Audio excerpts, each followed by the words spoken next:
Hi, I'm Kapil. I'm from New Delhi, India, and now I live in Sydney, Australia.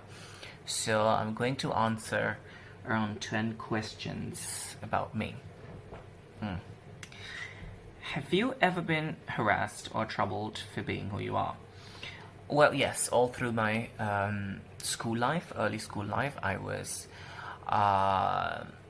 I was called names for being the way I acted, the way I would say. I was very flamboyant, I was very entertaining. I loved dancing on Bollywood item songs, and I loved wearing colorful clothes and performing. But for that, I was called names such as Chakka, Hijra, Lugai. Yeah, I love that, and that made me a very shy and scared kid from being a very outrageous, flamboyant kid. Second question is, was it hard for you to come out? Who did you come out to first? Now, I have problems with the term coming out, because I feel our sexuality and our sexual preferences don't define our entire lives. They're just a part of our life. And being discreet or being open is a personal choice. So I would say that the first time I shared about my sexual orientation was with my cousin, who was very supportive that time. And the reason I shared was because I had a very rough, heartbreaking breakup at that time, and I wanted to share my experience with somebody so I could get some sort of support, and I got it from him. He was very receptive. He was very open to being educated on the concept and issues which were new to him, and I would say that's very privileged of me. And I feel that if you're privileged, you should recognize and accept those privileges, because there are many out there who are not privileged the way I am, or the way some of the people from the queer community are. Question number 3 is, have you sensed any change in people's behavior when they find out about your preferences? Yes, I have. That's my partner. Yes, I have. Oh my god. Hello. Can you not ruin my video, please? Sorry. Hello, how are you? Okay. Yes, I'm Kapil's partner. My name's Lawson Tatter, and I'm 78. Sorry for that. Yes, I have experienced a change in people's behavior. The change I have experienced in people's behavior for being myself is actually positive. People become more friendly and become more open. They trust me more, and that's only because I am privileged, and this privilege is very unusual and very uncommon, I would say, in our country. And the reason that I'm privileged is because I'm surrounded by academic people, by educated people, by people in activism, and that's not the case for everybody. Okay, question number 4 is, do people use derogatory terms, and how do you feel about it? It's a very important question, because people in India use a lot of terms, as a part of humor, and they don't realize that it's actually derogatory, that is actually very harmful and very damaging to certain sections of the society, and not just the queer community. There are many words out there which are derogatory to women. There are many words out there which are derogatory to say, old people, to people with certain body types, and especially talking about homosexuality and the queer community. There are terms such as chakka, which are very the term chakka is very derogatory, because because it's loaded with violence. It is used to ridicule a certain community, which is a very important community. The terms such as mita, the terms such as I can't think of, but there's so many of them.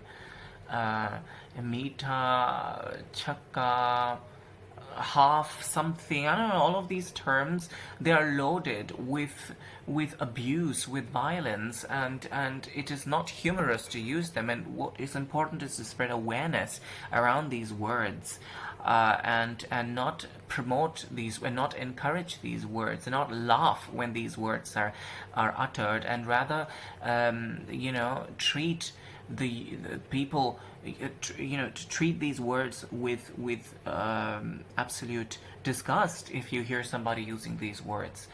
We need to educate people. How do you feel? I feel, these words were used against me all my childhood, and that has traumatized me, and trauma is not an easy thing to deal with, so it actually makes me feel traumatized, I have to be very honest. Question number 5. A lot of people keep saying it's unnatural. What do you want to say to them? Well, I would say we are surrounded by very unnatural reality in the 21st century. The light in this room is unnatural. The food we eat is unnatural. The haircut I have is unnatural. The reason the way we cover ourselves with clothes is very unnatural. The glasses we see through is unnatural. The language we speak is unnatural. Everything about our lives, our reality, our existence is unnatural. So why not focus on unnatural things that are actually damaging the environment and our lives, And why focus on something like homosexuality, which is a personal choice and a way of life? The most unnatural thing, I would say, and it's a very common thing, is the idea that we drink milk, because the milk naturally is meant for the cow's baby, the young one, the calf, and we steal that milk and drink it, and it's a part of our common culture. It's legal. So everything unnatural is actually institutionalized, and it is seen as natural, whereas we're surrounded by everything unnatural. And I think we should leave homosexuality to we should leave it as a personal choice, and not use the whole politics of natural and unnatural there, because if we start talking about natural and unnatural, everything that we do will be a criminal offense. And the next question is, there are a lot of gay men still afraid to come out. Any message for them? Now, as I said already in one of the questions before that, I don't believe in the idea of coming out or being in the closet. These are just constructions of popular culture. I think one has to do what suits best to their situation, to their reality, to the culture they're surrounded by, because there are many communities out there where coming out is not very easy, which could actually cost people their lives, their security. I think the first priority should be your security, your life, taking an informed decision, than just being swayed by emotions and sentiments and the whole idea of coming out. I think it's very important to be safe, first of all. The most important thing is liberty, to feel liberated, to feel free, and whatever makes you feel free, you should be after that, and not just what the culture, the popular culture teaches you. The meaning of freedom that is taught by popular culture is very different than what freedom means to an individual. Now, do you think we should have LGBTQ role models? Of course we need to have LGBTQIA role models, and there is not enough representation. It's actually misrepresentation in Indian popular media and culture of the queer community, in the name of humor and comedy. So we need to have serious literature around it, especially in India, especially a country which was actually a very free country in terms of sexuality before we were invaded by the British and other cultures. And it's the land of Kama Sutra, let's not forget that.